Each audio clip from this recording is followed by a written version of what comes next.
suicide rate in veterans has increased 70% within like the past 3 to 5 years or something. It was like, whoa, that's crazy. So, and then they'll say, why would you endure that?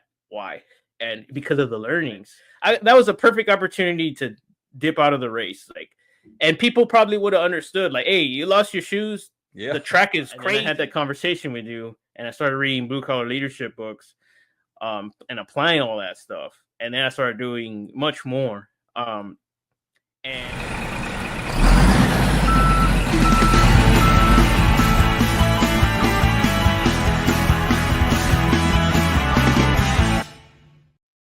hello and welcome to another episode of Real People Getting Real Results. And you saw the headline there. We've got Rene the Sponge Duron back, and he's not a boxer, but he could be a boxer. You used to box, didn't you, Rene? I did experiment with boxing for a year. Yeah.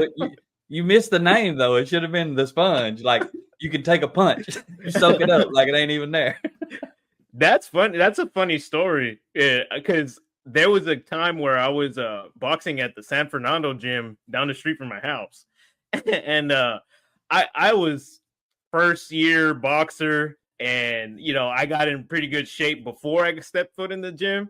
So I thought I was big and bad and just naturally talented because I got like really long arms. So I was like with the mindset, I'm gonna be the next Muhammad Ali, and it's just gonna click for me in the ring.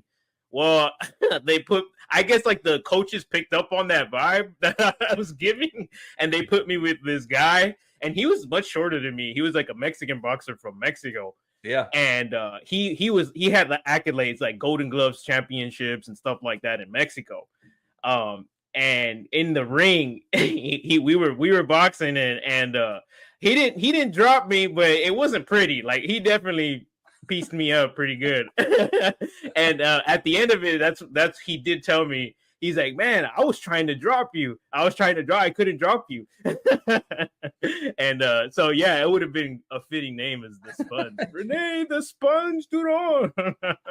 Soaking up the punches. Yeah. All right. So everybody listening, this is Rene's second time on the show. So he's the first follow-up back March 15th when we released the previous episode with you, man. So that's like 8 months. And we titled you, I call that, you know me, a lot of people don't, but this might be their first time listening, but I refer, when I'm learning and growing, I refer to being in sponge mode, right? I like to soak up the knowledge, and you already doing that, and highly encourage anyone to go back and listen to that episode. I meant to check, I forgot. I think it's episode 2. I can't remember. It was pretty early on back in the Real People Getting Real Results lineup. So highly encourage you to go back and get the whole story.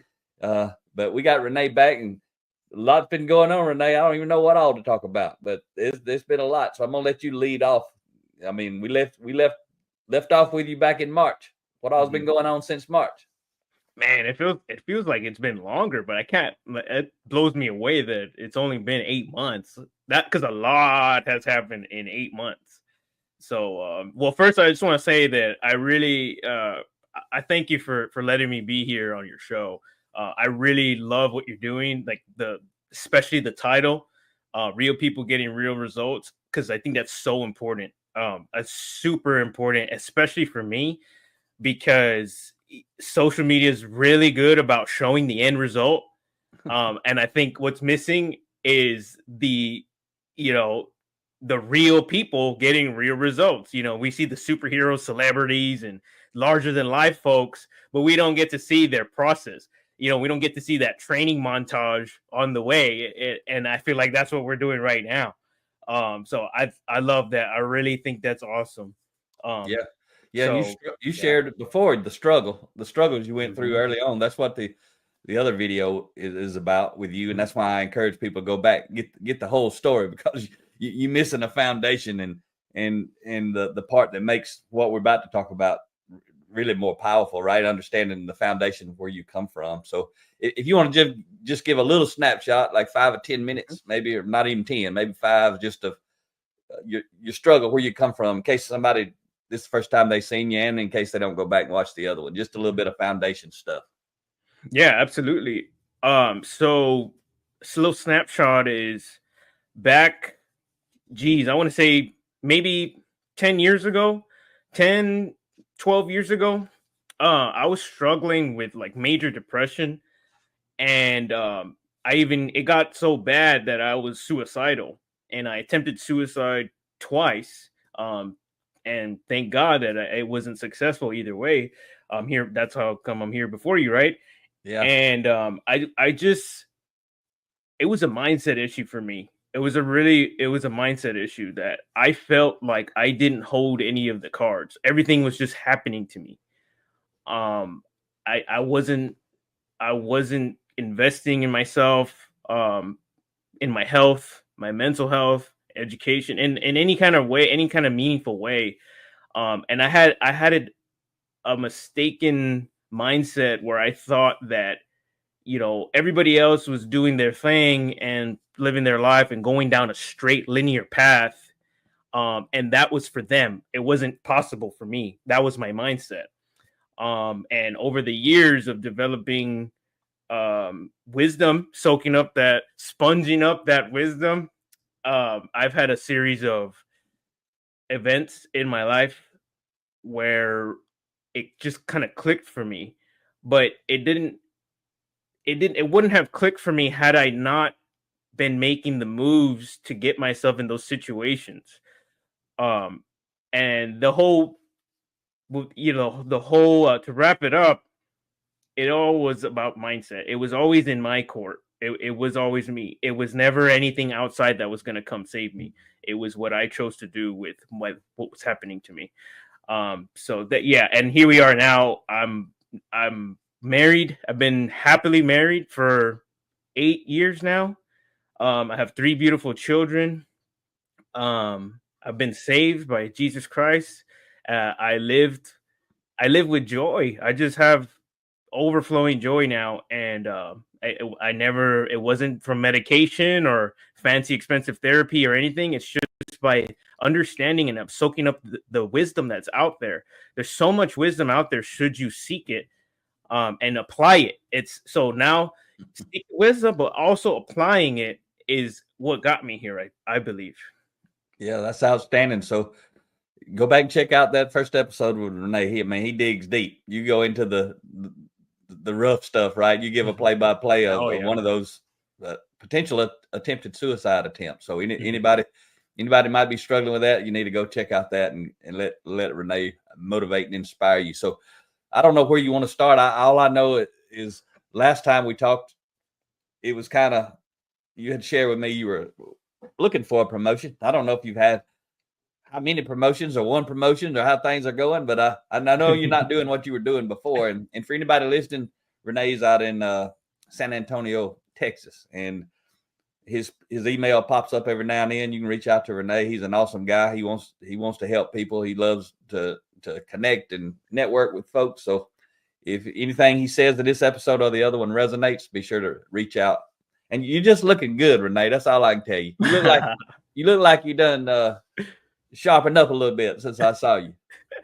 Thank you, Mac. I really have, and I thank you for noticing that, because I'm gonna say it every time, man. Like I'm grateful, man. I'm really grateful that I met you and that you took the time to talk to me, because I was definitely not in a suicidal moment for sure, but I was just kind of at like a, I don't know, like a standstill almost. Maybe I felt stuck. I felt like cool, like, yeah, I felt content, and I felt just, I don't know, just stuck. And I felt I had this awareness to me that, like, there's something more. Like, yeah, I'm happy. I am happy for sure, but I know I have so much more in the tank, but I don't know what to do with it, and I'm just kind of going through the motions. I was just kind of going through the motions, right around the time before I met you, and then when you talked to me on the phone, when I sent you that text message, uh, and it's crazy because you reached out to me, you got back to me quick, really fast, and I sent that text message with no expectations. Actually, I was expecting you to just kind of blow me off. like who's this guy texting me? I don't have a crazy social media presence or any, crazy, I'm pretty just to myself, especially even more so back then, and you still responded to me. So thank you, man. You're awesome. And that interaction from there, and you talked to me on the phone for it was like 2.5 hours. And that was it, man. That was like the key in the ignition, dude. It's been way up, and I've been with my foot on the gas ever since. Oh, I dropped my light. I like it. Let me get that. Fix it up, man. I knew there was gonna be some excitement. I knew when you started talking, I started sweating. Oh yeah, see, that's the enthusiasm right that there. Was perfect. I love it. Keep that in there. Yeah, man, we ain't dropping that out. That's too good. But yeah, it really you rekindled my fire. You reminded me that the cards are in my hand. And I just got to play the right cards. Like I like a quote I heard the other day by Ray Charles. He says, "The notes are right there under your fingers. You just gotta play. You gotta take the time to play the right notes." Oh yeah. So you reminded me of that. And I was like, yes, it's time to get to work. It's time to get to work, and I've been hustling ever since. So I guess I'll start with my first. I got promoted technically 2 times. So Wow. I got in 8 months. So that's amazing. I've been steadily getting promoted every year to year and a half since my career started at San Antonio Water System. Man, I think it was like 7 years ago, and every year I got a promotion, Wow. but never twice in 8 months. Hey, when you become seriously intentional, serious things start to happen, right? Mm-hmm. Yeah, that's the power of blue collar leadership. Because I read all 3 of your books. Like, well, you have more than 3, but I read 3 of your books like back to back, and started just applying that stuff. Yeah. Yeah, And that's phenomenal. So real quick, just let everybody know we're going to talk about, since you ready to go down that road, we'll talk about what's changed professionally for you since we talked, and then we'll go into the personal side of it, which we touched on a little already. But talk to me about these promotions and what you got going on, where you were and what you're doing now, and I guess what you've done these last couple times, couple jobs. Okay, so where I was when I first talked to you, I was a construction management inspector for our capital improvement projects. Yeah. And I had just got that job. I've been in that job for maybe about 6 months at the time. And I was in that little zone where you start to get comfortable, where in that first month or 2, everything's new and fresh and exciting. And then you kind of get the hang of it. And then you kind of, now it's like kind of like the ball's back in your court. Okay, so like now you got the hang of it. Are you going to stay on B team? Or are you going to go to A team? And I was in that B team mindset at that time. Like I'm doing enough. I'm doing a little bit more than enough, and that's good enough. That's good enough for me. I wasn't behaving to my potential. I was just doing what was needed and just a little bit more than what was needed, but not to my full potential. Yeah. So that's where I was. And then I had that conversation with you, and I started reading blue collar leadership books, and applying all that stuff. And then I started doing much more. And right around that time, I was super hungry, and I still am. I was very hungry for leadership. I've always had it in my mind and my soul that I want to become the leader that I wish I had. And I knew that if I'm seeing, or for anybody, if you're ever seeing a lack in leadership, or like, it's easy to just say, oh, leadership sucks or management sucks. It's easy to say that. But if that's the case, then it's up to you. It's up to you to be the leader you want to be. That's right. Then you need to get in that position. And you reminded me of that as well. And I was like, okay, let's get to work. That's my goal, is to figure out what that means, right? Exactly. Let's do it and figure out what in the world how do I do that where I'm at? That's what you were taking those books and using that content and just pulling out the little principles and figuring out how to implement them and see what happens, right? That's what you're talking about. That's right. That's exactly right. And let's identify what's lacking. What exactly is lacking? And let's get that. Let's get that in writing. Let's write it down so I can see it. Get that in writing and do that. So at that time, and it was, I'm trying not to get super far in the weeds on the details, but essentially there was a lack of a system in place to get the results that we wanted to get. It was kind of like, it was like maybe there was a lot of kind of like understandings that we had between us and the contractors. Yeah. And there wasn't a lot of writing, and there wasn't a formal process in place for this particular set of inspections. So you didn't have standard procedures, standard work.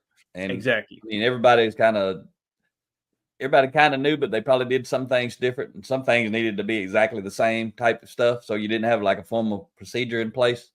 That's right. That's right. And we didn't have a formal procedure in place. And historically, we were relying on inspectors with years and decades of experience. Tribal knowledge. Right. And we were relying on that and their relationships and their tight bonds with the contractors to get things done. And it was working for however long, right? And so the if it ain't broke, don't fix it kind of thing. But some folks, they can take advantage of that. That leaves a little gap where that leaves the door open for, well, if those folks that have decades of experience retire, or if they're gone or whatever, and the new guys step in, they don't have those decades of experience, and they don't have those strong knit bonds with the contractor. So it's all new and fresh. And then they have the youngsters that are coming in. They have nothing to fight with. They're going to war with no rifle because they don't have an SOP or anything to follow. And they don't have those decades of experience. So it's that was lacking. And I decided, well, if there ain't one, well, who better to make one than the guy doing the work? And that was me. Right. So I got that in writing, and it was a team effort because it was a partnership between me and another inspector. And we set up like weekly meetings to talk about what's working, what's not working, what do we think could be better. Yeah, man. What are the struggles that we don't have the answer to? And then we set up a weekly meeting with our superintendent, and we brought that to the table, prepared in writing with an agenda of what we're going to talk about.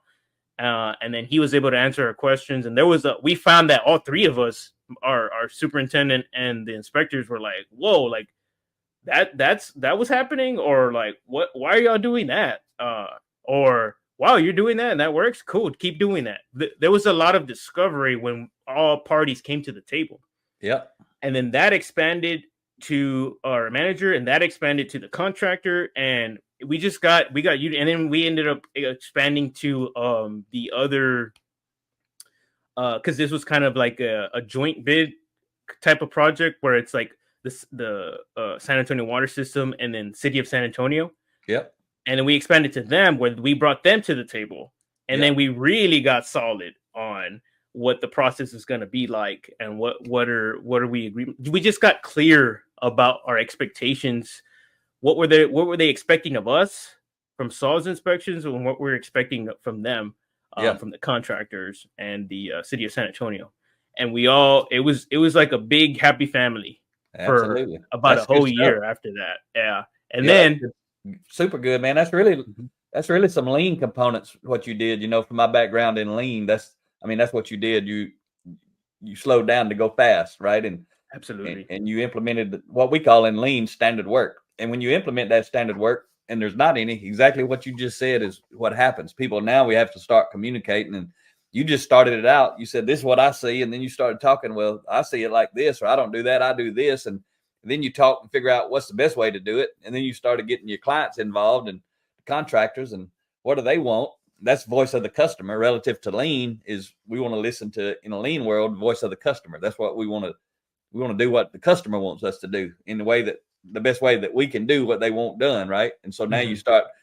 It's really some lean principles you put in there. And I don't think you studied lean a lot, right? Nope, not only from what my brothers told me about, but I've But, never read any books on that or but it's anything. common sense. That's what lean is. And if you're a leader, you naturally do lean things without knowing they're lean. If you're a good lean person, you naturally do leadership things without, even if you haven't studied leadership. So that's phenomenal, man.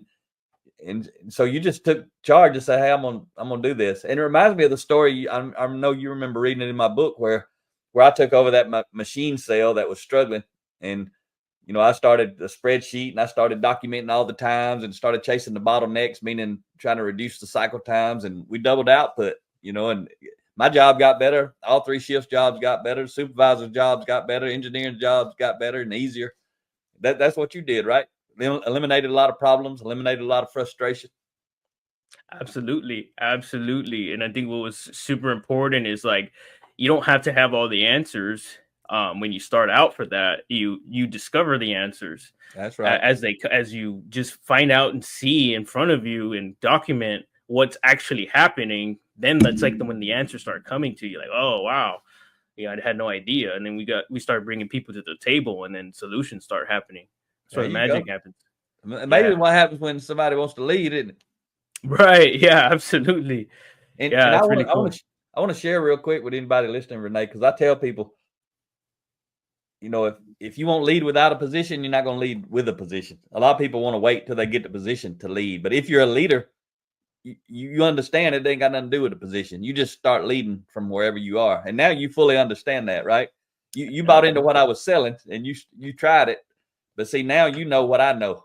Can't nobody tell me no, this stuff don't work. No, they just gonna use you and abuse you. They may use you and abuse you, but if you stay, you're not leading yourself well, right? Exactly. You Exactly. you do the work, and then if nobody appreciates it, you go do the work somewhere else where somebody appreciates it. But most of the time, where you are is going to appreciate it because they're just Yes. waiting on you to show up and lead.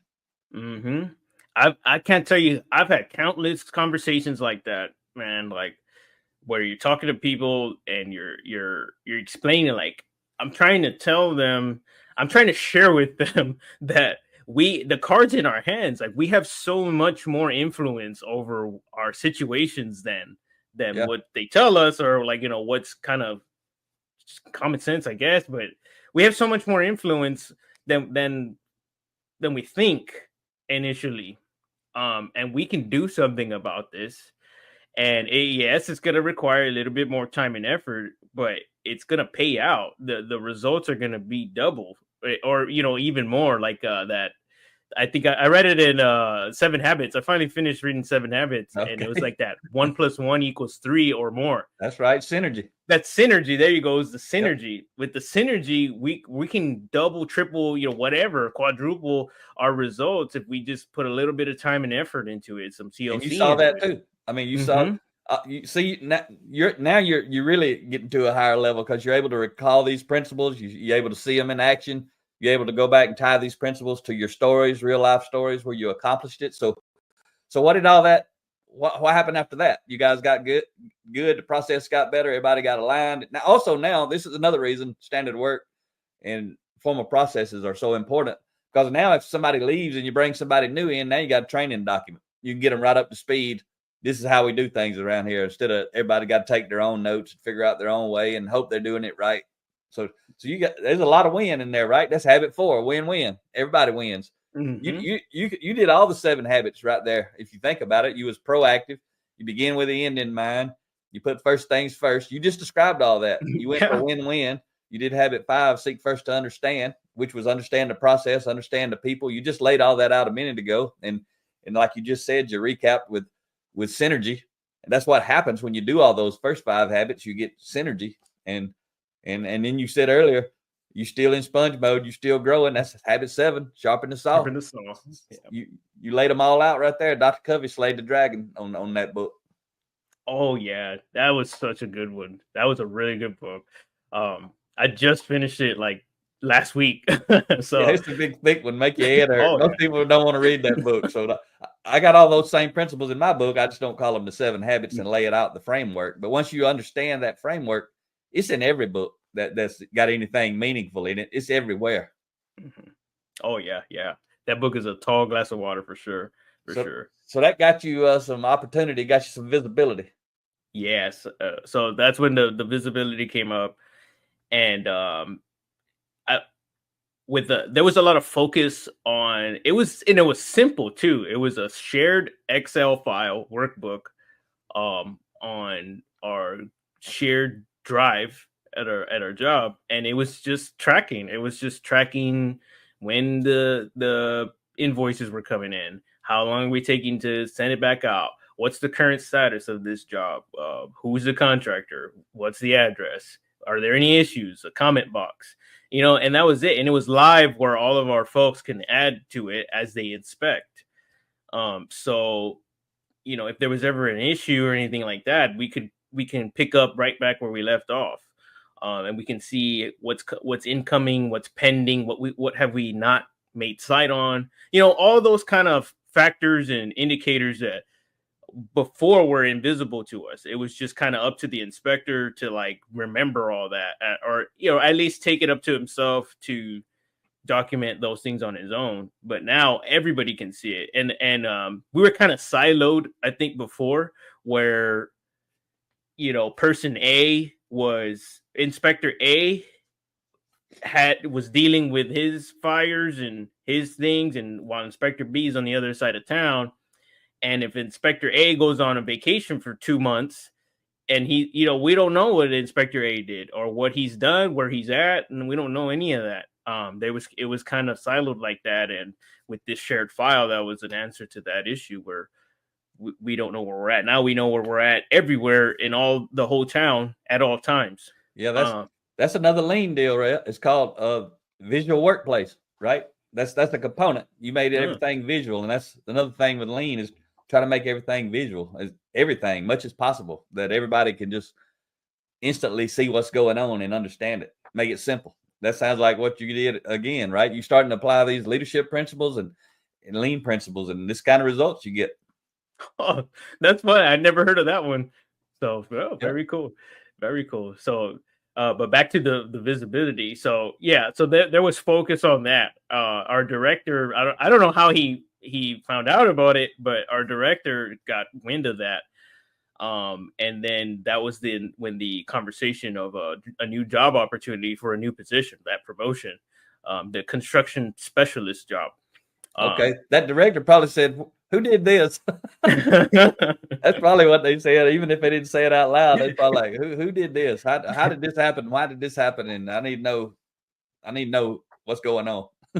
Yeah, maybe. I'm glad you said that, because now I'm curious. Like, I want to ask him, like, hey, how did you even know about that, and what exactly did you like about it, so we can do more of that. So that's probably like that you took initiative. That's what he liked. Somebody took initiative and made things better without being told. Okay. I don't know that, but that's well, we're gonna find out. Component. I'm gonna find out, and I'll write it down, and we'll bring it next chat. Okay, yeah, you keep growing, and we're gonna just you might be on here like 100 times before we go. But yeah, so the visibility came out, and it went down to my manager, and he was telling me like, hey, we got this idea about a new position.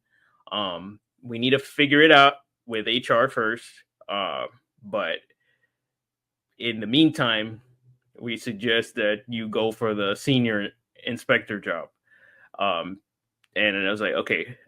So because I just had recently got the licenses to be qualified to be that.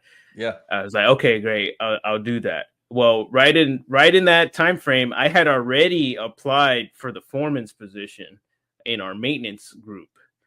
So before I had that conversation, I had already applied for a different job because I was hungry for leadership. Yeah. I loved where I was at, and everything was running smoothly. But I was like, in my brain, I was like, well, everything's running smoothly. I mean, they don't really need me anymore.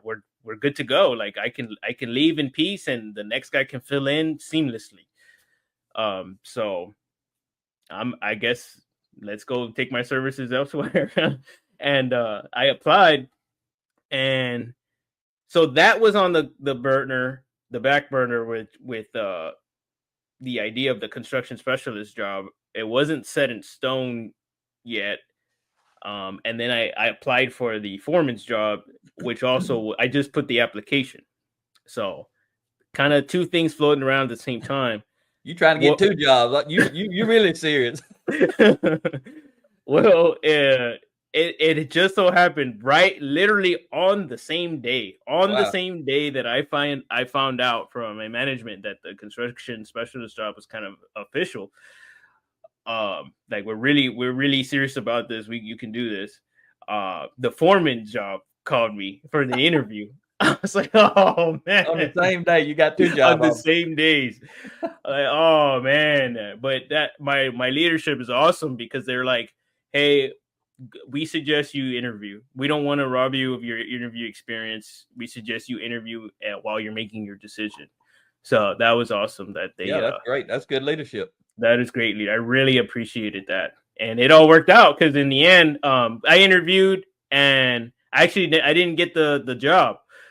So my decision was easy because I went over there. That's pretty easy. I'll take the one I got a chance for. Right. And I'm so glad it all worked out. I got to give credit to God for that one for sure, because this position has been so fruitful and I've just grown so much, and I'm really out of my comfort zone here. I wasn't familiar with what I'm doing right now. As opposed to the foreman side, I had more experience in the maintenance side of our pipelines work. So I wouldn't necessarily be out of my comfort zone too much. What I'm doing now is way out of my comfort zone. So I ended up taking that job, and here we are. Okay. So you mentioned you had two promotions since we talked. So did you just tell me two or just one? Oh yeah. So first it was the senior inspector. So I forgot to mention that. I did forget to mention that. Okay. So I got the senior inspector job, and then I think it was like a month and a half or 2 months later, that's when the construction specialist job got it. Okay. Was solidified. I wasn't tracking just right. It was two stories in one. I got you. Yeah, I crammed them together, but yeah, man. Yeah, that was the two promotions. Yep, and you got your side business still going. Yes. Mm-hmm. How's that going? It's going good. It's going pretty good. I'm learning more about the script that I use and making fancier stuff, fancier content. I'm making my own content now. Yeah. So super good. I got payment structure settled, and I'm gonna have my LLC today. So we're making moves. So you tearing it up. So you're tearing it up in your side hustle, which might one day, who knows, might become the main hustle. You don't ever know. When you're growing, you don't ever know. You just grow and things happen, and you figure out which way you want to go and what you want to do. So congratulations on all that, man. And Thank you. You're a great model. I mean, you're a great model of growth and perseverance and resilience when I had you on the first time, and now you've been reading the Blue Collar Leadership books. I think you read the Front Lines book, the Teamwork book, and the Supervision book, right? Yeah, and the 30 Principles book. Yeah, that's 30 traits. That's the teamwork 30 traits. Oh, it's the teamwork book. Yeah, 30, that's right. 30 traits of high impact team players. That's the subtitle of the Blue Collar Leadership and Teamwork. That yellow and black stripe book, right? Mm-hmm. And did you say leading from the front lines? Did you? Yep, did you that's the blue book. Looked like blue jeans. Yeah. And then that building the team one. That might have been the culture book. That's right. Leadership and culture. It looks like carbon fiber. Got the puzzles. Those are the three you read? Yes. Okay, so you didn't read the Supervision book. I mean, I got the list on my phone exactly. I don't remember exactly all the titles. But you read a lot, and you still reading. You're reading Ria's book now, I think, or listening. Yes. Bridges from the Past, right? Yeah. Bridges out of the Past. Yep. Yeah. Bridges out of the Past, a survivor's lessons on resilience. So that's a good transition. And anybody wants to check that out, Ria's download, you can go right there. That's on the screen. If you're watching, you can see it. If you're listening on the podcast, it's Ria, RIA Story, STORY.com/download. And your website, I'm gonna say it. I forgot to mention. I forget that people are listening, not just watching, because we record on video and put the video on the YouTube channel. But it's your business website is Duron Style, DURON STYLE ReneDuron.le.com. And that's where you can reach out. And in your email, if Rio pop that up where I can see it, I'll pop your email up. It's Rene Duron at DuronStyle.com. So RENE.DURON at DuronStyle.com. So yeah, when we talk about resilience, and I don't know if you just happen to pull that shirt out of the closet you got on. People can't, what's it say? Restored, changed, and joyful. Okay. That's right. I didn't know if you pulled that out just by accident or that happened to be the one that you wanted to pull out for this show today. So if people are watching, they can see it. If you're listening, I had to read it to you. So tell me about this resilience and your personal side, because I know you did something really cool, and you told me I don't want to get back on your show until that's over with. So tell me about this. Yes. Okay. So I almost forgot about that. I know. Okay. I was like, he got to stop so I can get some of this personal side in. Yes. Okay. So I recently embarked on what's called a misogi, and misogi is like an ancient Shinto Japanese practice, and the word misogi means water cleansing or purification, and it's like a samurai tradition where they cleanse the mind, body, and spirit by immersing themselves in cold water or a waterfall. And I found out about that book, or found out about that practice in the book The Comfort Crisis by Michael Easter. Super good book about, in a nutshell, explaining the importance and the benefits of being uncomfortable. And we have the state of the world is kind of the way it is because of our increased comfort and people's obsession with being more comfortable. And it's you're not playing with your full potential if you're comfortable all the time. So essentially, the misogi challenge now, what that means is today for anybody now, is you sign up or you embark on some kind of physically and mentally tough challenge. And it needs to be so tough that you don't think you can do it at the time you commit to it. If you think you can do it, if you're like, yeah, I got this, I've done this before, it doesn't count. It has to be uncomfortable. You have to, in the book, he mentions it needs to be a 50% success rate or less. So if you need to be like, man, if I flip a coin, heads, I do it, tails, I can't do it. I can do it or can't do it. I don't know. I have no idea. And so what I did is I signed immediately after finishing the book. Real quick before you say that, Rene, did you hit the gas again and move your light? Oh, I did. I gotta have the light on you. You keep hitting the gas down there, the light goes off. My bad. I want people to see you when you're telling this story, man. So I had to interrupt you. But why I got you interrupted? Something you said a minute ago in my book, Defining Influence. The subtitle is Increasing Your Influence Increases Your Options. There's a quote in there I share quite often. I share it a lot, but it come out of that book. It's I say in there, too often in life, people who are searching find what they'll settle for and stop looking for what they were searching for. And that's what you were describing earlier when you were in your job, right? You had settled on the job and the life and everything was okay and good, but you were stuck, you said. And then you're describing that now when you're talking about that book, that, too often in life, people who are searching find what they'll settle for, stop looking for what they were searching for. So you got to do this thing, this 50% chance of you not making it. So now we got the light back on you. You shining bright over there, looking good again. All right, now that you can see me, now you can hear me. Yep. It's dying, but that's okay. You hit the gas, man. I'm telling you. Well, it's just losing battery. That's what it is. Oh, is that what it is? All right. I got the charger right here, so it's all right. Yes, second. That's why we like these podcasts. Be authentic, man. You're just real people. Real people. That's right. We ain't no fancy studio. We just make stuff happen. It ain't about all that anyway. It's about the message. That's the part that matters. Mm-hmm. And that's right. You look good again, man. You look fresh again. All right, so take 5. Yeah. So you came up with your challenge.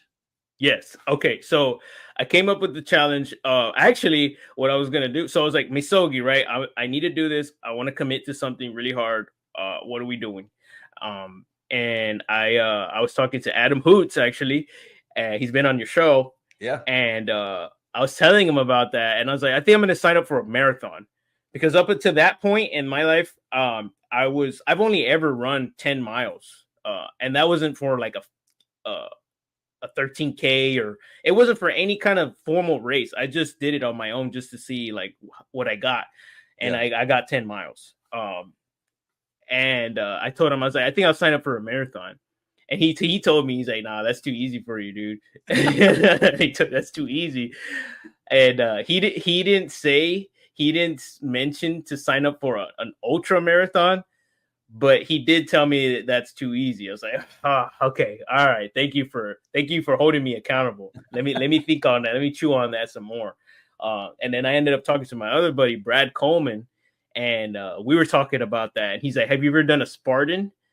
And I was like, no, I've heard of them, but I've never done one. He's like, what do you think about that? And I looked into it. He sent me the link. That's right. He texted me the link to the Spartan website. So I was looking up the races and I was like, okay, cool. Let's do a Spartan. And I wanted to do one now, like as soon as I could. That was at least a marathon, at least. And I was looking, and the most recent one that with that long, because they had other ones, but they were like the 13K or the shorter ones. I don't know exactly the length, but they were shorter than 26 miles. And the race that was closest to my date of commission, like I'm committing, it was the Spartan Ultra in Dallas, and that's 32 miles with 60 obstacles. and like, man, like, if you see the picture of me when I finished the race and everything, I guess it may look to me like yeah, of course that guy did that. Like, yeah, of course he did that. But when yeah, see, okay, there he is. You're looking fresh, Rene. I was thinking, well, maybe he didn't run it. He just kind of walked over and took a picture. You don't look like you just finished 32 miles and 60 obstacles. Oh yeah, dude. If you see those shoes right there, dude, I was smoked. I did zoom in. I saw a little blood on your knees and stuff like that going on. Yeah, my hands all jacked up, and I'm just putting on a smile, but I'm really crying. 32 miles, man. So tell us about that. You decided to do it, and it's 32 miles and 60 obstacles. Mm-hmm. So when I signed up, I was like, I think it was like 220 pounds. It's been the heaviest I've ever been in my life. And I was happy. Like, I wasn't depressed or anything like that. I was just focusing on other things, and I kind of put my health on the back burner. But I was not looking like that when I signed up, and so it was really scary for me. But I did train and cut some pounds, and now it's game day, which was October 19th. October 19th was the day, and just a couple weeks ago. Yeah, just a couple weeks ago. And we get there, and we're running the way, and that trail, I was just, man, I thought I was prepared because I had met another guy. Shout out Chris. I met him at Crunch Fitness Gym, and he kind of like was like my guide almost. Like he ran with me. I met him in the sauna, and and like he saw me rolling my foot with this little orthopedic ball, and we started talking like that, and then we was like, oh well, he was like, I'll train with you, and I was like, yeah, man. So we started running and stuff, and about a month before the race, I ran 30 miles for the first time ever. Wow. Yeah, and but it was a nice paved flat surface, and there was a few hills, but man, it was nothing like the Spartan. That track was treacherous. It was horrendous. The terrain was just rocky, uneven. There was cactus in the trail. There was like aloe vera plants, like just thorns and sharpness all over the place, and you're going in like the forest, and it's like the Texas hill country, and it's dry, but like when you get there, it's like I don't know if it was mesquite or something, but it was just the scratchiest little shrubs all over the place, just scraping you all over the place. And then if you look at the elevation chart, it looks like an EKG. It's just going up and down. Um, and it was really tough. And I discovered a new injury or like a new pain in my knees that I didn't experience before. At no point in my training did I have knee pain, and it just decided to show up on mile 5. Wow. Yeah, it started hurting me. I was like, oh my goodness, I hope this goes away. I hope I'm just getting warmed up or what. But nope, every mile just compounded a little bit more, a little bit more. And it finally made me stop to like a walk run, where I would run until the pain got unbearable, and then I'll walk a little bit and then run. And you had to do that kind of thing. And it was killer. Was there like, was it basically every half mile was an obstacle? Was it kind of evened out like that? So you run a little while, you do an obstacle, you run a little while. Was it fairly even, the obstacles? Yeah, so not necessarily. So there'd be like a cluster of obstacles. Okay. And it'll be like the first, I would say you ran like 3/4 of a mile, and then it was like kind of obstacles back to back. Like you had to jump over this 6-foot wall, and then it was an 8-foot wall, and then a 10-foot wall, and then all these little kind of climbing. They all involve some kind of grip strength or climbing. And your knee was hurting. Yeah, well, for the ones I just described, I was good. I was fresh out the starting line. Okay. But my knee was hurting later. It was mile 5, and that's then you get, so it's a cluster, right? And then you run for a good while. Like there's no obstacles for a while, and it's kind of sporadic with the way they have their obstacles. Okay. So it really wasn't consistent. It's kind of just random almost. It's like a little cluster here, and then one here, and then another little cluster, and then all the way up until 60 obstacles. You end up doing 60 of them. Are they numbered? Huh? Are they numbered so you know like how many obstacles you got left? Oh no, no, they're not. You just gotta go. Yeah, and after like mile 20, you don't care anymore. Whatever. What's next? Yeah, that was my strategy going in. I was like, I'm gonna count the obstacles so I know where I'm going. And like, dude, like I don't know. After like the 10th one, I was like, man, I lost track. I don't even gonna go. Let me just get through this, man. Yeah, and you were having flashbacks of boot camp, wasn't you, in the Marines? Oh yeah, absolutely. Like especially there's a sandbag carry and a bucket carry, and it reminded me of like carrying a pack. And then the terrain is like that. Like when you're climbing the Reaper, it was just like that. Like the rockiness and the all the uneven ground, the terrain was just like that. Like yeah, if you went you to San Diego, that, you're talking about the that's Reaper. right. Yeah, I don't know about that. I was at Paris Island, but a lot of people do. A lot of Marines know about it. That Okay. everybody west of the Mississippi went to San Diego, and I think everybody east goes to Paris Island. So it brought back. Did you actually think about it though while you were running, or you didn't even think about it? I did. It was a helpful. It was like, I don't know, like spiritual fuel for me or something. Like, hey, you've done I did this. that. I can do this. Exactly. Like this ain't nothing new. Like you just need to find it again. Yeah. And that was another reason why I did this is because I felt like I had lost that side of me, like that grit was just fading for me, I guess, because I was getting so comfortable. And I was like, you got to find it, man. You have this, you got what it takes. You just need to find it again. And so, yeah, it made me think about that a lot. It gave me strength. It helped me to dig deep and remember those things. And, yeah, so that we're doing that. And, the train is what it is, how I described it. But, I actually lost my shoes. I lost my shoes in the race, and imagine the terrain is really bad, rocky, and there's cactus and stuff. And I failed an obstacle. And every time you failed an obstacle, you have to do a penalty lap. And there's like a little taped off area where you got to go and do a little maze and come back. Yeah.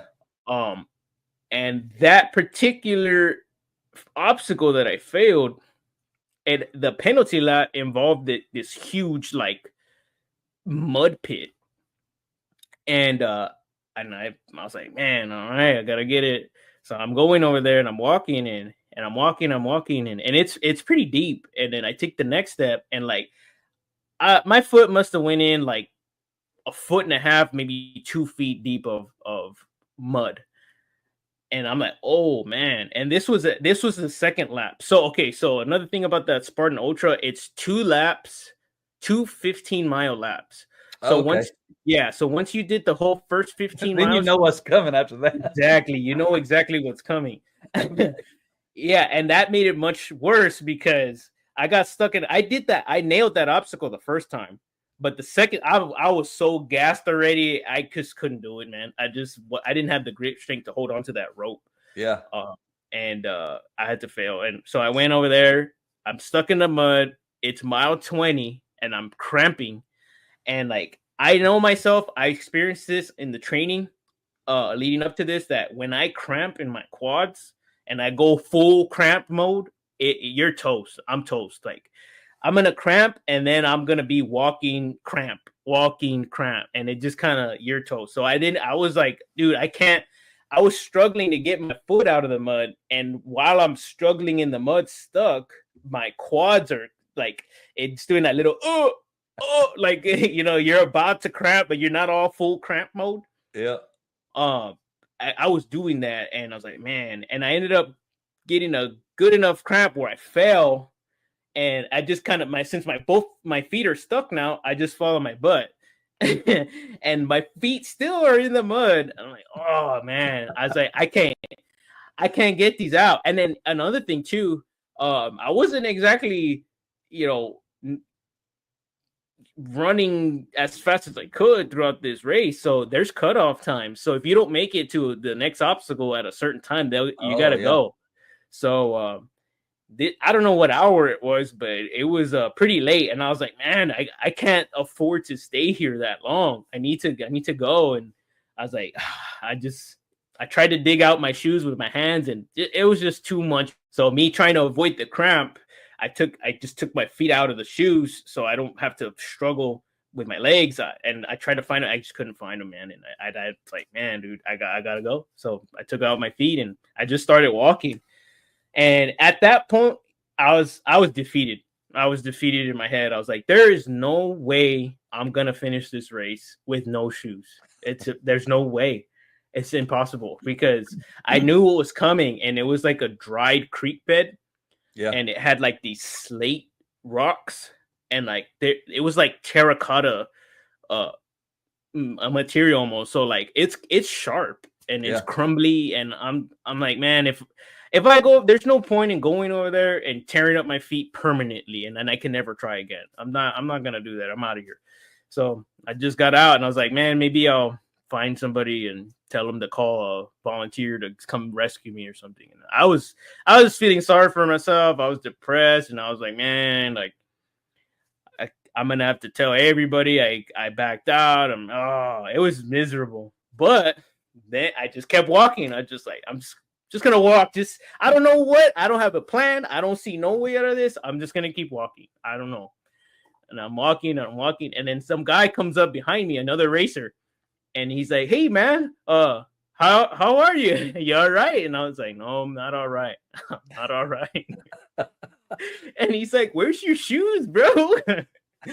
And I lost them in the mud. He's like, "Oh man, do you have extra shoes?" I was like, "No, I don't." And he says, "Well, I have a extra pair of shoes in the transition area. What size are you?" And told him 11. And he said, "Well, I have 10.5." And he's like, "They're kind of tied, and I don't know, they're caked in mud." And I was like, "Dude, any shoes are better than no shoes." He's like, "Okay." And he's like, "All right, well, I'll stick with you, and let's see if we can just make it to the next aid station. It's about 3/4 of a mile away. If we can make it to the next aid station, maybe we can ask the volunteer to go get it for us and bring it to you." It's like, okay. So he walks with me, and sure enough, we get to the next little aid station, and the volunteer's there, and we're telling him like, "Hey, the situation. I lost my shoes. We're coming up to that dry creek bed. I can't walk in there. Like, is there any way you can go get those shoes or call somebody to come bring them?" And he's like, well, there was 350 racers that day, and we all have 5-gallon buckets with stuff you can leave at the transition area. Yep. So it's like, how is he gonna find it? And we had that conversation, like, how am I gonna find that amongst 300 buckets? How are we gonna find that one with your size of shoes? I mean, come on, man. And he's like, I'll try. And he calls and he gets on the radio and he tells them the situation, and then the medic, or I don't know who he called, but they said stand by. So we're there standing by, and it must have been like 10 minutes past, and this is when the miracle happened. Oh, also too, all along the way, I was praying to God, please, God, let me finish the race. Please, just let me finish the race. Please, begging him, please, God, let me finish the race. And sure enough, that's when the miracle happened. We were waiting about 10 minutes, and the volunteer takes off his shoes. Wow. Yeah, he took off his shoes, and he's like, finish your race, man. I'm like, are you serious, dude? He said, yeah, finish your race. You're going to be waiting here for about 45 minutes. It's already whatever time. And just finish your race. I was like, oh my God, thank you so much. So his name was Lance. Shout out Lance with the Spartan Ultra. Is that a picture of Lance's shoes there? Yeah, those are his shoes. I still have them. So okay. I need to find this Lance and thank him, buy him some shoes. I give him a new pair. Yeah, dude. So, man, and sure enough, he gave me, and that was the wind in my sails, because wow, that's I just started zooming after that. Mm-hmm. That's an awesome story. You knew you were gonna finish. And look, when I'm looking at you on the screen, it just looks awesome because on the screen it says Rene Duron restored. Period. Oh, look at that. Wow. Amen to that. Yeah, because before I didn't know all the rest of the words were on that shirt. I thought it just said restored was all that was on there. But yeah, man, I see that. Restored, changed, and joyful. But it goes so good with your name tag right there. Rene Duron restored. That's awesome. That is awesome. That is awesome. I don't believe in coincidences. So you finished the race? Yes, I finished the race. Barely. You fell over? I fell over that line. I finished the race, and I was projecting to finish in 8 hours because it took me about 6.5 hours to do 30 miles. So I was like, give or take some, because of the obstacles. I was pretty strong and lean at the time, so I was like, the obstacles shouldn't be that hard. I'm sadly mistaken. And it ended up taking me 12 hours. Wow. It took me 12 hours to finish that race. And across the finish line, I did the extra mile. So I love the way they have it set up. It's perfect. So the finish line is there, right? But right, like, I want to say, like, I don't know, maybe 3 yards before the finish line, there's a little entrance, and it takes you to the left, and it's called the extra mile. And then you can choose to go there, and you'll get a little pin that goes with your medal.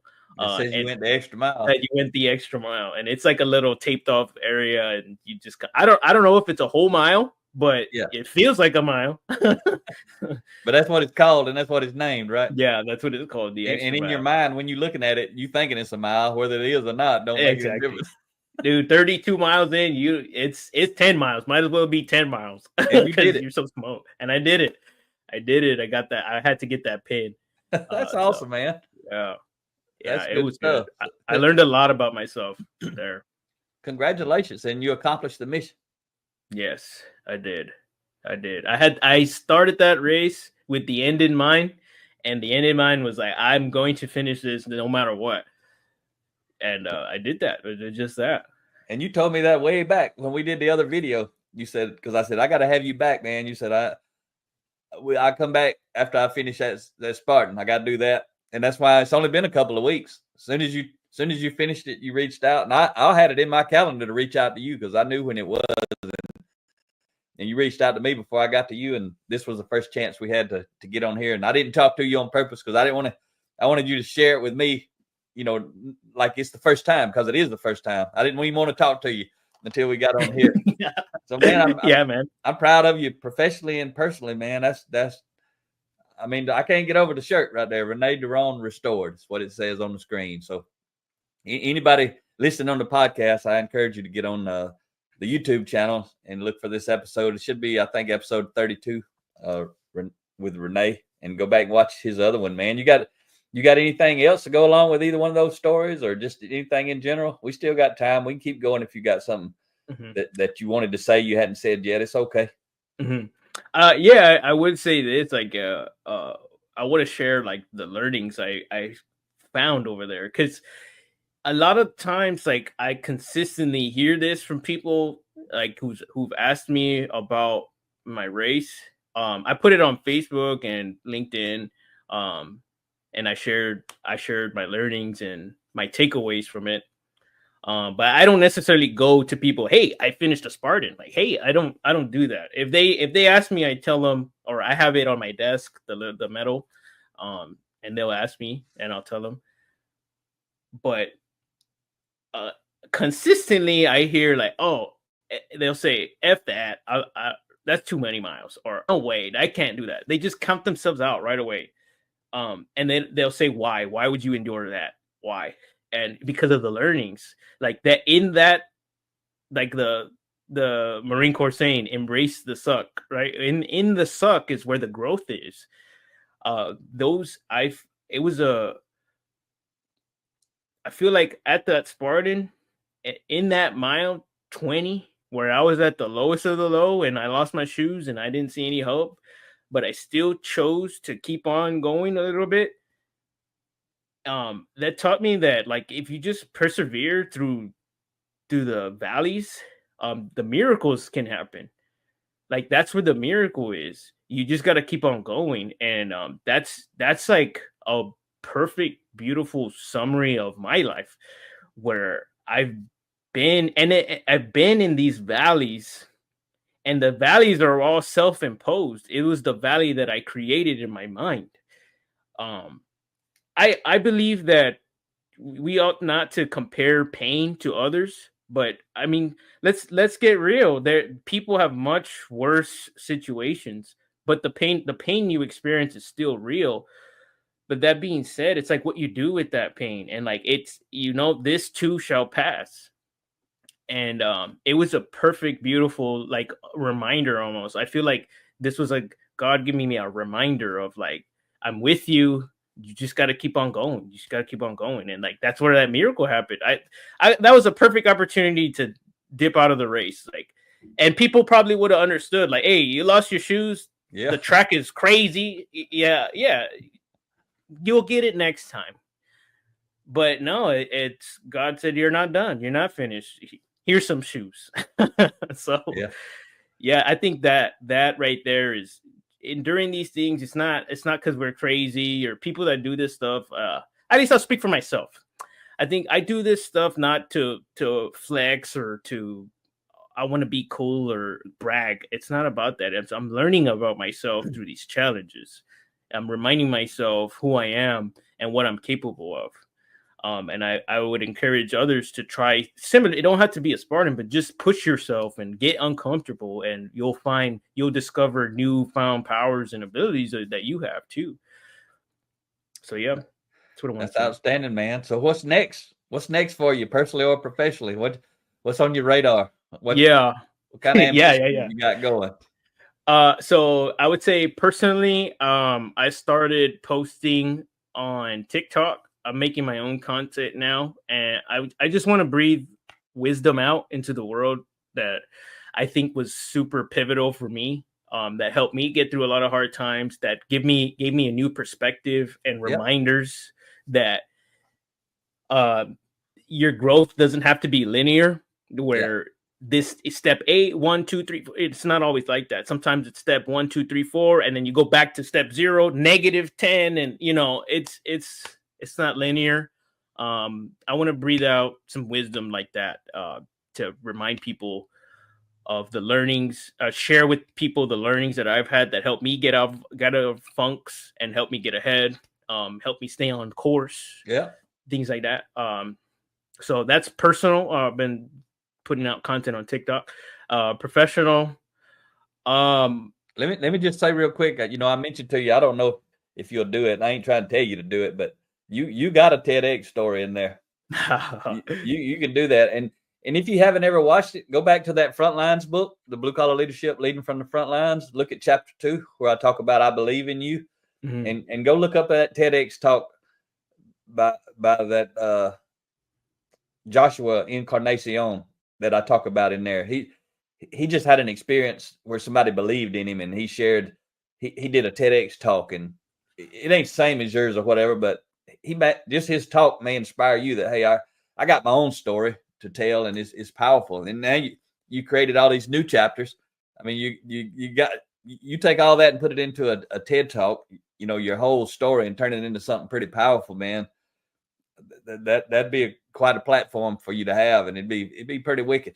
But it's a lot of work. When Rhea did hers, she spent like 6 months, putting her story together, honing it down, chiseling away at it, but it's awesome to have. Now she shares it with folks the same way you can do the same thing. And anybody listening, Rhea just popped up her link. You want to watch Rhea's TEDx talk? It's RIASTORY.com/TEDx, and might be something you want to think about down the road, Rene, because it just gives you the work you have to put into it. It just gives you a polished story. I mean, you could create a platform where you're getting paid to speak off of that TEDx talk. People might see it and say, hey, I want you to come speak at our event or something like that. If you wanted to tell your story, and you already got the story, you already know it because it's yours.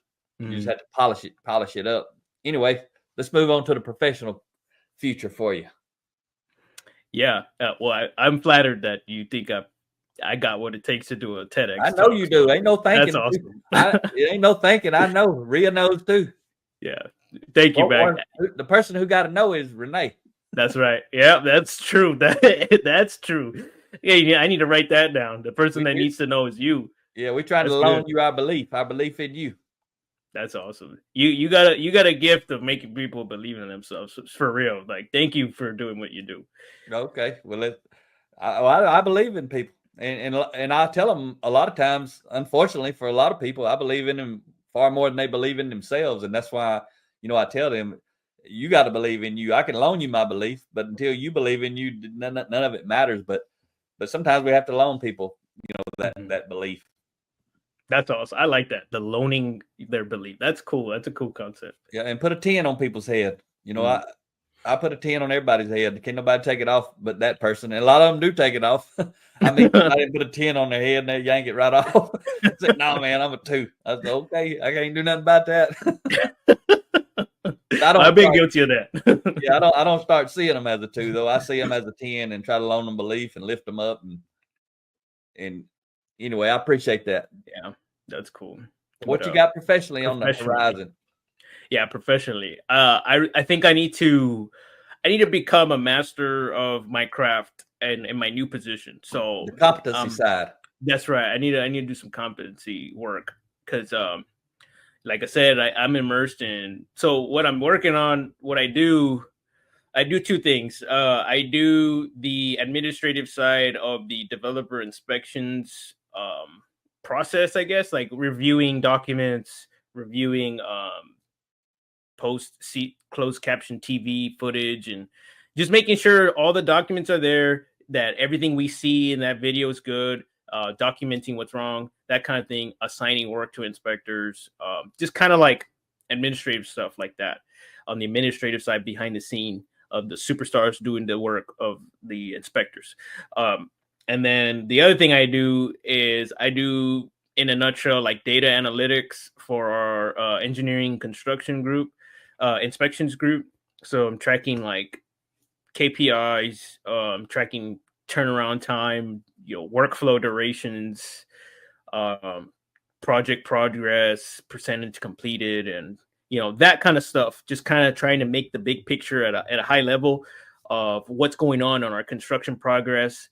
We're trying to answer the questions of why are our construction projects not finishing on time or on budget, or why are they, or what's going good, what's going bad, that kind of stuff. So that I've never done at this level, like looking at millions of dollars in contracts and stuff like that, and making reports that people really use. Yeah. So it's very uncomfortable. It was very uncomfortable, getting more comfortable now, but that's a play. Is I need to take a course. I'm figuring that out. I'm looking at this Tableau certification path right now, so I think that's the play.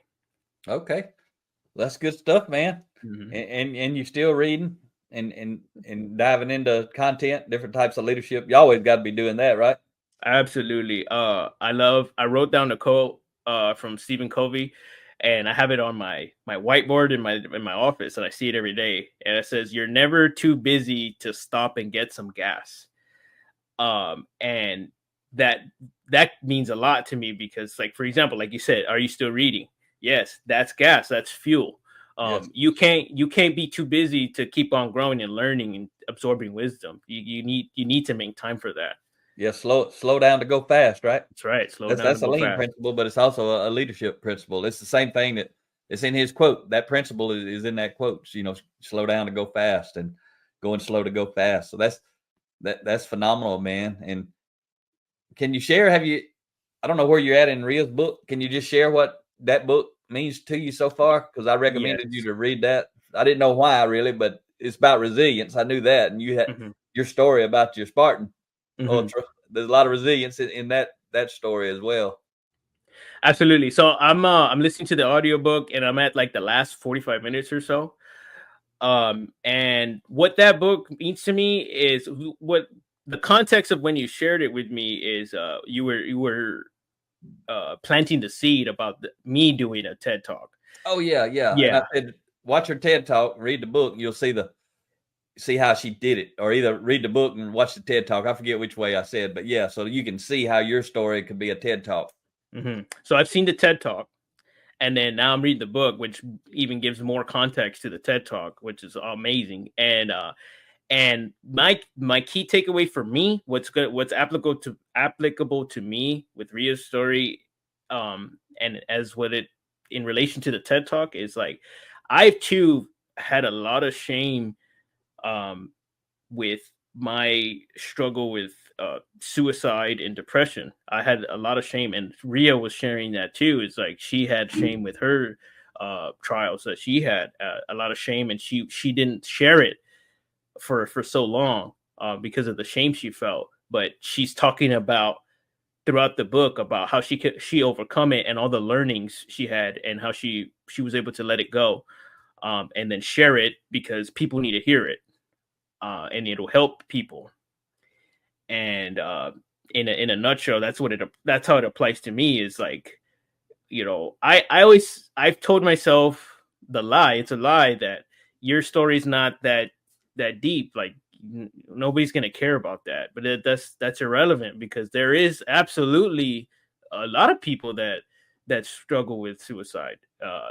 I don't know the metrics, but it's crazy. I don't know. I know there's an uptick now. I got a letter in the mail, actually, like, I don't know, yesterday. It doesn't matter. And it was a survey about the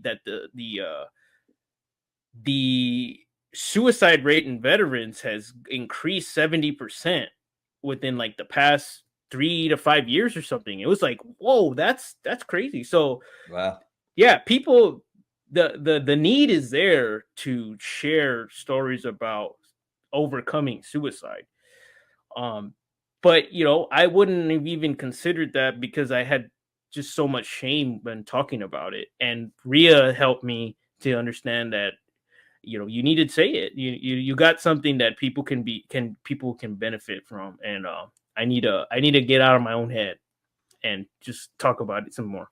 Yeah, that's good, man. And you might want to go listen to my Blue Collar Leadership podcast episode 351, where I teach you how to write a book in 7 days.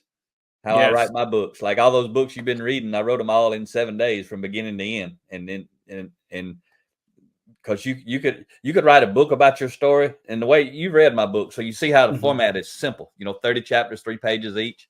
If you Hmm. did that, you'd be like, man, I can't put all my story in that small of a book. But if you did that, it'd be such a good book, because it'd be so concise and it'd be precise, and you got teach some points, tell some stories, and you just flow from your story all the way to the end, through 30 chapters from the beginning to the end of wherever you are, when you write that book. And then you could do a TED talk like Rhea did with the main components and turn that book into a powerful little story.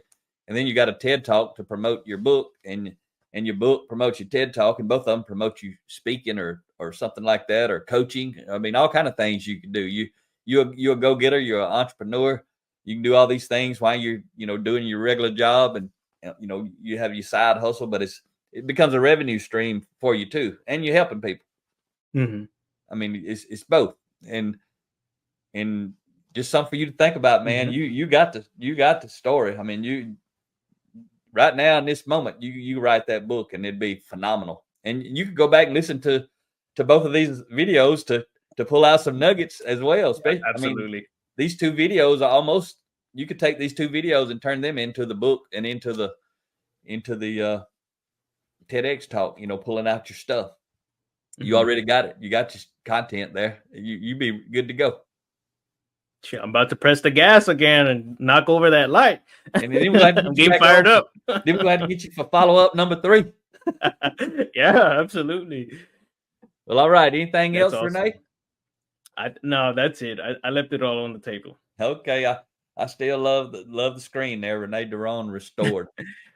You've been fully restored now, man. You can help restore some other folks and carry out your mission. But I really appreciate you coming back on. And Rhea had put up a note on the screen that it was episode number 2 in the Real People Getting Real Results. I don't remember what episode it is on the podcast, but it's probably around 384 if I had to guess. For anybody who wants to go back and listen to it on the podcast and get the full story of Mr. Rene. And I'm proud of you, man. And you do have a story. And I was thinking when you were telling the story about the shoes and meeting the guy that was walking with you and telling you he had some shoes he'd give you, and then it didn't work out, and the guy at the station gave you his shoes, and just that whole story, it reminds me kind of, of Les Brown's quote, "Coincidence is God's way of staying anonymous." There's a lot of coincidences. You think about when you were stuck in that mud till you got those shoes. Just think of all the coincidence, everything, all the timing had to be just right. Everything you falling back on if you think about that, and that's really what brought me to become a person of faith, was Rhea's story, how we met and all that kind of thing, and that the night we met specifically, but just so many coincidences.